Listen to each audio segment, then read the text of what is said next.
अगर नेपाल का रुपया नहीं गिरता है, बांग्लादेश की करेंसी नहीं गिरती है, पाकिस्तान की करेंसी नहीं गिरती, श्रीलंका की करेंसी नहीं गिरती, क्या कारण है हिंदुस्तान का रुपया पतला होता जा रहा है? अरे ये आदमी इतना हमें मूर्ख बनाता था।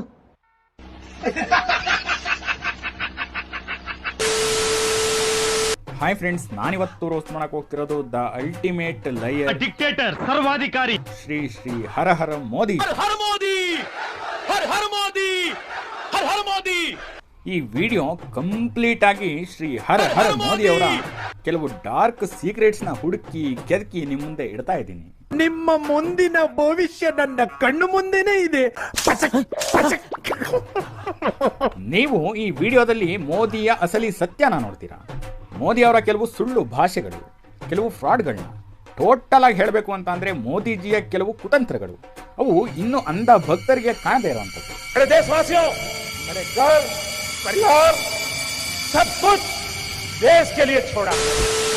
ಸದ್ಯಕ್ಕೆ ಜನ ಮೋದಿ ಅವ್ರಿಗೆ ಎಷ್ಟು ಮರಳಾಗಿದ್ದಾರೆ ಅಂತ ಅಂದ್ರೆ, ಮೋದಿ ಅಂದ್ರೆ ದೇವರು, ಮೋದಿ ಅಂದ್ರೆ ಅಪ್ಪ. जी हमें घर ले आएंगे. वॉर रुकवा दी पापा. इतना ज्यादा धक्का और इतना रश हो रहा है कि लोग एक दूसरे के ऊपर चढ़ के भी जा रहे हैं, लेकिन कोई परवाह किसी को कुछ भी नहीं है. नरेंद्र मोदी जी क्यों झूठ बोलता है? ಸೊ ಮತ್ತ್ಯಾಂತರ ನಮ್ಮ ಮೋದಿಜಿಗೂ ರಘುವೀರ್ ದೇಸಾಯಿ ತುಪ್ಪ ಹಚ್ಚಿ ನಾವು ಪಾಲಿಟಿಕ್ಸ್ ವಾರ್ನ ಶುರು ಮಾಡೇ ಬಿಡೋಣ ಬನ್ನಿ. ಕ್ಯಾಮರಾಮನ್ ಜಲ್ದಿ ಫೋಕಸ್ ಕರೋ. ಅದೇ ಇವಾಗ ಮೋದಿ ಅವರು ಕೆಲವು ಪುಂಗಿರೋದ್ರ ಬಗ್ಗೆ ಹೇಳಬೇಕು ಅಂತ ಅಂದ್ರೆ, ಇವರು ತಮಗ್ ತಾವೇ ಬಡತನದ ಕುಟುಂಬದಲ್ಲಿ ಹುಟ್ಟಿದ್ದೆ, ಅತಿಯಾದ ಬಡತನದಲ್ಲಿ ಹುಟ್ಟಿದ್ದೆ ಅಂತ ಹೇಳ್ತಾರೆ. ಅಲ್ಲ, ಮೋದಿ ಅವರು ಹುಟ್ಟಿದ್ದು 1950ರಲ್ಲಿ. ಅವಾಗಿನ ಅತೀ ಬಡತನದ ಕುಟುಂಬದಲ್ಲಿ ಇರೋರು ಈ ತರ ಸುಟು ಬೂಟ್ ಹಾಕೊಂಡಿರೋದು ನೋಡಿದೀರಾ? ಇಂಡಿಯಾ ಟುಡೇ ಅವರು ಕೂಡ ಮೋದಿ ಅವರ ಆಗಿನ ಕಾಲದ ಮನೆ ಫೋಟೋನ ಹಾಕಿದ್ರು.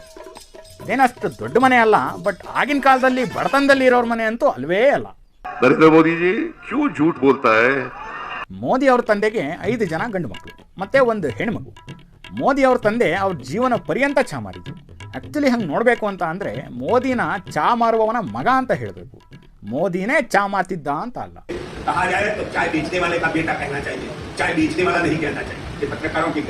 ಅದೇ ಸ್ವಲ್ಪ ಜನ ಮೋದಿ ಭಕ್ತರಿಗೆ ಹೆಂಗ್ ಬ್ರೈನ್ ವಾಶ್ ಮಾಡಿದ್ದಾರೆ ಅಂತ ಅಂದ್ರೆ, ಜನ ಬಿಜೆಪಿಲಿ ನಾಯಿ ನಿಂತರೂ ನಾಯಿಗೂ ಓಟ್ ಹಾಕ್ತೀವಿ ಅನ್ನೋ ಮಟ್ಟಕ್ಕೆ ತಲೆ ತುಂಬಿದೆ. अगर कुत्ता भी आएगा उसको भी जिताएंगे. तो फिर अंधविश्वास नहीं, भक्त हैं. अंधविश्वास नहीं है, हम भक्त हैं. शाबाश. मित्रों, मैं बचपन में रेल के डिब्बे में चाय पीता था और आज आपके सामने था. ಜನರನ್ನ ಈ ಥರ ಎಮೋಷ್ನಲಿ ಬ್ಲ್ಯಾಕ್ ಮೇಲ್ ಮಾಡೋದು.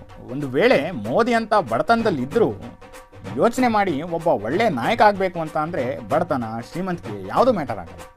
ಒಬ್ಬ ಒಳ್ಳೆ ನಾಯಕ ಬಡತನದಿಂದನೂ ಬರ್ಬೋದು, ಶ್ರೀಮಂತ ಕುಟುಂಬದಿಂದನೂ ಬರ್ಬೋದು. Note this point your honour. Rahul Gandhi ಅವರು 22 ಕೋಟಿ ಜನರನ್ನ ಬಡತನದಿಂದ ನಿರ್ಮೂಲನೆ ಮಾಡ್ತೀನಿ ಅಂತ ಸಂಕಲ್ಪ ಮಾಡಿದ್ದಕ್ಕೆ करोड़ों लाखपति बनाए. इन्होंने 22 अरबपति बनाए, हम करोड़ों लाखपति. ನಮ್ಮ ಮೋದಿಜಿ ಅವರು ಅದಕ್ಕೂ ಕಾಲು ಎಳೆಯೋದು. ಇವ್ರ ಹತ್ರನೇ ಒಂದು ಸ್ವಂತ ಯೋಚನೆ ಇಲ್ಲ. 80 ಕೋಟಿ ಜನರ ಕೈಗೆ ಚೊಂಬು ಕೊಟ್ಟಿದ್ದಾರೆ, ಚೊಂಬು. ಅದೇ ಫ್ರೀ ರೇಷನ್ನ ಇನ್ನೊಂದು 5 ವರ್ಷ ಎಕ್ಸ್ಟೆಂಡ್ ಮಾಡಿದ್ದಾರೆ. ಅದು ಬಿಟ್ಟರೆ ಉದ್ಯೋಗದ ಬಗ್ಗೆ ಹೇಳಿಲ್ಲ, ಬೆಲೆ ಏರಿಕೆನ ಹೆಂಗೆ ಕಂಟ್ರೋಲ್ ಮಾಡಬೇಕು ಅಂತ ಹೇಳಿಲ್ಲ, ಬಡತನನ ನಿರ್ಮೂಲನೆ ಮಾಡೋದಾಗ್ತಿಲ್ಲ. ಅದೇ ರಾಹುಲ್ ಗಾಂಧಿ ಅವರು ಉದ್ಯೋಗದ ಬಗ್ಗೆ ಮಾತಾಡಿದ ತಕ್ಷಣ ರಾಹುಲ್ ಗಾಂಧಿನ ಹೀಯಾಳಿಸೋದು. शाहजादे ने अभी घोषणा की, आप भी सुनकर के हंसोगे. सुनाओ, जोरों से हंसना पड़ेगा आपको. नरेंद्र मोदी जी ने इनको दिया है ना, उतना ही पैसा हम हिंदुस्तान के गरीब लोगों को देने जा रहे हैं. महालक्ष्मी योजना, पहली नौकरी पक्की योजना, इन योजनाओं के माध्यम से करोड़ों लाखपति बनाए. इन्होंने 22 अरबपति बनाए, हम करोड़ों लाखपति. ಇದಕ್ಕೆ ನಮ್ಮ ಪ್ರಧಾನಮಂತ್ರಿ ಮೋದಿ ಅವರು ಜಾಸ್ತಿ ಉತ್ತರ ಕೊಡೋಕ್ಕಾಗದೆ ಉಲ್ಟಾ ಅಂಬಾನಿ ಅದಾನಿನೇ ಕಾಂಗ್ರೆಸ್ ಅವ್ರ ಜೊತೆ ಸೇರ್ಕೊಂಡಿದ್ದಾರೆ ಅನ್ನೋ ತರ ಭಾಷಣ ಬಿಗಿಯೋದು. शाहजादे घोषित करें इस चुनाव में ये अंबानी अडानी से कितना माल उठाया है. ಫೆಬ್ರವರಿ 2020ರಲ್ಲಿ ಗುಜರಾತಲ್ಲಿ ನಮಸ್ತೆ ಇವೆಂಟ್ ಆದಾಗ ಬಡತನ ಮುಚ್ಚೋಕ್ಕೋಸ್ಕರ 1600 ಫೀಟ್ ಗೋಡೆನ ನಿರ್ಮಾಣ ಮಾಡ್ತಾರೆ. ಸ್ವಲ್ಪ ಯೋಚನೆ ಮಾಡಿ, 1995ರಿಂದ 2020 ತನಕನೂ ಬಿಜೆಪಿನೇ ಆಡಳಿತ ಮಾಡಿದೆ. ಅದರಲ್ಲಿ 3 ಸಲ ಅಂತೂ ಮೋದಿನೇ ಆಡಳಿತ ಮಾಡಿದ್ದಾರೆ. ಇವರಿಂದ ಬಡತನ ನಿರ್ಮೂಲನೆ ಮಾಡೋದಂತೂ ಆಗಲಿಲ್ಲ, ಉಲ್ಟಾ ಅವ್ರನ್ನೇ ಮುಚ್ಚಿಡೋ ಕೆಲಸ ಮಾಡಿದ್ರು. इसी के तहत ये पूरी दुकानें यहाँ से ढक दी गई हैं. जो थोड़ा झुग्गी टाइप घर थे उनको भी ढक दिया गया है यहाँ पर. G20 ಸಮಯದಲ್ಲೂ ಕೂಡ ಇದೇ ತರ ಮಾನವೀಯತೆ ಕಳ್ಕೊಂಡ್ರು. ನಿಮಗೆ ಹೆಂಗೆ ಅನಿಸ್ಬೋದು, ನೀವು ಚೆನ್ನಾಗಿ ಕಾಣಿಸ್ತಿಲ್ಲ, ಹೊರದೇಶದಿಂದ ಕೆಂಪು ಸಾವುಕಾರ ಬರ್ತಿದ್ದಾನೆ, ನೀನು ಪರದೆಯಿಂದ ಇರುವಂತ ಅಂದ್ರೆ ಅಲ್ಲಿ ಜನಕ್ಕೆ ಹೆಂಗೆ ಅನ್ಸಿರ್ಬೋದು.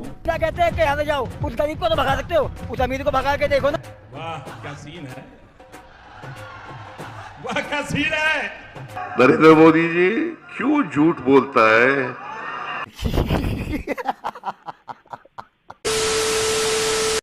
ये 10 साल में जो हुआ वो तो सिर्फ ट्रेलर है, ट्रेलर। ಎಷ್ಟು ನಮಗೆ ಬೇಜಾರಾಗೋಯ್ತು ಅಂತ ಅಂದ್ರೆ ನಮ್ಮ ಜೀವನದಲ್ಲಿ ಅಷ್ಟು ಬೇಜಾರಾಗ್ಲಿಲ್ಲ. Emotional damage.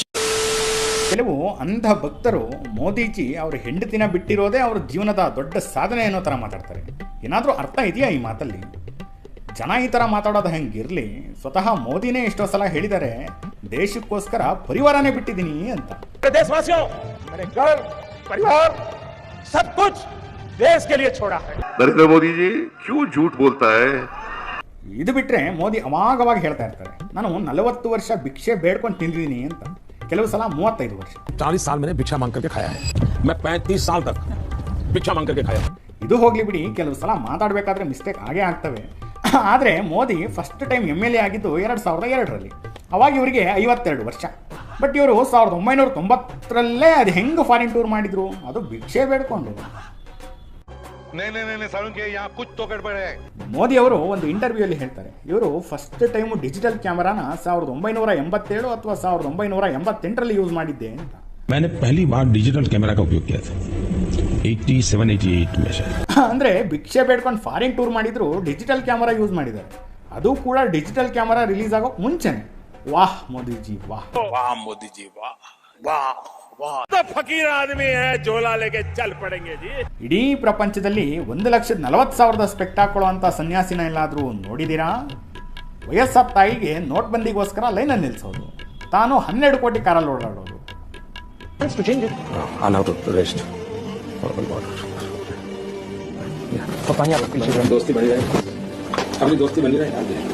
वाह मोदी जी, वाह वाह वाह. नरेंद्र मोदी जी क्यों झूठ बोलता है?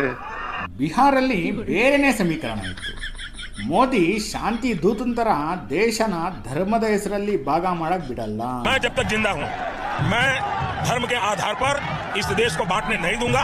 ಅಲಿಗರ್ ರ್ಯಾಲಿಯಲ್ಲಿ ಕೂಡ ಮುಸ್ಲಿಂ ಅವರು ಹಿತೈಷಿಯಾಗಿ ಬಂದು ಕಾಂಗ್ರೆಸ್ ಮತ್ತೆ ಸಮಾಜವಾದಿ ಪಾರ್ಟಿ ಮುಸ್ಲಿಂ ಅವ್ರಿಗೆ ಏನೂ ಮಾಡಿಲ್ಲ ಅಂತ ಹೇಳ್ತಾನೆ. कांग्रेस सपा जैसी पार्टियों ने और मुसलमानों के राजनीतिक आर्थिक उत्थान के लिए कभी कुछ नहीं किया. ಒಂದು ಸಲ ಇಂಟರ್ವ್ಯೂ ಅಲ್ಲಿ ಕೂಡ ಹೇಳಿದ್ದ ಯಾವತ್ತು ನಾನು ಹಿಂದೂ ಮುಸ್ಲಿಂ ಅಂತ ಮಾಡ್ತೀನಿ ಅವತ್ತೇ ನಾನು ಸಾರ್ವಜನಿಕ ಜೀವನದಲ್ಲಿ ಇರಕ್ಕೆ ಯೋಗ್ಯನಾಗಿರಲ್ಲ, ನಾನು ಹಿಂದೂ ಮುಸ್ಲಿಂ ಅಂತ ಮಾಡಲ್ಲ. जिस दिन हिंदू मुसलमान करूंगा ना उस दिन मैं सार्वजनिक जीवन में रहने योग्य नहीं रहूंगा.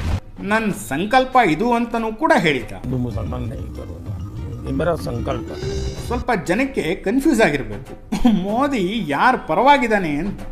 ಒಂದು ವೇಳೆ ಸ್ಪ್ಲಿಟ್ ಪರ್ಸನಾಲಿಟಿ ಡಿಸಾರ್ಡರ್ ಏನಾದರೂ ಆಗಿದೆಯಾ ಅಂತ. ಇದನ್ನ ನಮ್ಮ ಮೆಡಿಕಲ್ ಟರ್ಮ್ಸ್ ನಲ್ಲಿ dual personality or split personality ಅಂತ ಕರಿತೀವಿ.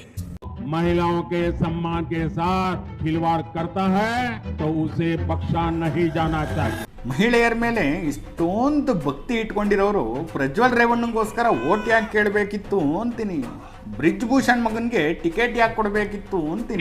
प्रज्वल रेवन्ना इनके लिए आपका हर वोट मोदी को मजबूती देगा. नरेंद्र मोदी जी क्यों झूठ बोलता है? सावन के महीने में मटन बनाने का मौज ले रहे हैं. ಮಟನ್ ಮೀನು ಮಾರಾಟ ಮಾಡೋರ ಮೇಲೆ ಮೋದಿ ಅವರು ಒದರಾಡಿರೋದನ್ನ ನೀವು ನೋಡಿರ್ಬೋದು. ಬಟ್ ಅದೇ ಇನ್ನೊಂದು ಕಡೆ ಎಲೆಕ್ಟ್ರಾಲ್ ಬಾಂಡ್ ಮೂಲಕ ಬೀಫ್ ಎಕ್ಸ್ಪೋರ್ಟ್ ಮಾಡೋ ಕಂಪನಿಗಳಿಂದಾನೇ ಚಂದ ವಸೂಲಿ ಮಾಡ್ತಾರೆ.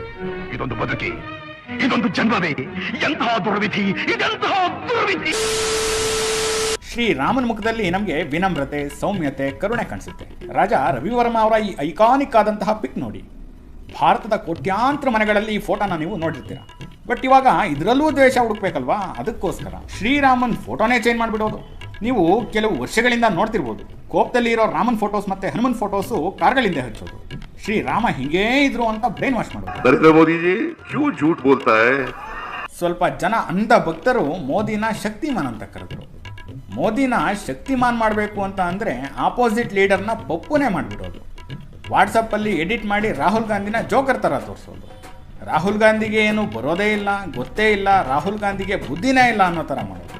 ಅಂದರೆ ಕೆಲವರು ರಾಹುಲ್ ಗಾಂಧಿ ಅವರು ಕೂಡ ಮಾತಾಡಬೇಕಾದ್ರೆ ಮಿಸ್ಟೇಕ್ ಆಗಿದ್ದಾವೆ. This morning I got up at night. But ಇಂಥ ಕ್ಲಿಪ್ಸು ಮೋದಿ ಅವ್ರದ್ದೇನು ಕಮ್ಮಿ ಇಲ್ಲ ಗುರು. कहा था विमेन डेवलपमेंट की मैंने बात कही थी. मैं कब हो गया ये? श्री सिरसी मिरानाकाबा प्रधानमंत्री डेजिग्नेटेड के रूप में डेजिग्नेटेड क्या बोला? पिलियन बोल, पिलियन बोल। ನಿಜ ಹೇಳಬೇಕು ಅಂತ ಅಂದರೆ ಹಿಂದಿನ 10 ವರ್ಷಗಳಿಂದ ಮೋದಿ ಅವರು ಒಂದು ಪ್ರೆಸ್ ಕಾನ್ಫರೆನ್ಸ್ ಮಾಡಿಲ್ಲ, ಒಂದು ಅನ್ಸ್ಕ್ರಿಪ್ಟೆಡ್ ಇಂಟರ್ವ್ಯೂ ಕೊಟ್ಟಿಲ್ಲ. ಅದೇ ರಾಹುಲ್ ಗಾಂಧಿ ಡೆಲ್ಲಿ ಯೂನಿವರ್ಸಿಟಿಯಿಂದ ಹಿಡಿದು ಹಾರ್ವರ್ಡ್ ಯೂನಿವರ್ಸಿಟಿ ತನಕ ಲೆಕ್ಚರ್ ಕೊಟ್ಟಿದ್ದಾರೆ.